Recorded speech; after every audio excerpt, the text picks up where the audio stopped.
තනිකම කියන්නේ එක අතකට සැනසීමක් බං. ඔබට හිතෙන්නේ නැද්ද ඒක මාර නිදහසක් කියලා? තනිකම කියන්නේ පට්ට වේදනාවක්. හැබැයි අපි ඒක එළියට පෙන්වන්නේ නැහැ. අපි ඒක හිත ඇතුලේ අංගන් ඉන්නවා බං.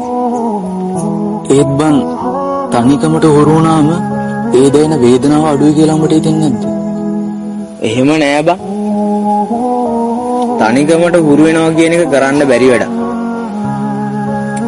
තනි වුණාම හැමදේම හරි ඉක්මනට එපා වෙනවා බං. හැබැයි ඒ තනි වෙන හැම වෙලාවකම අපි අහන් ඉන්න කවුරු හරි ඉන්නවනම් ජීවිතේ මෙහෙම එපා වෙන්නේ නෑ බං. මගේ ගමනේ සිටියම මගේ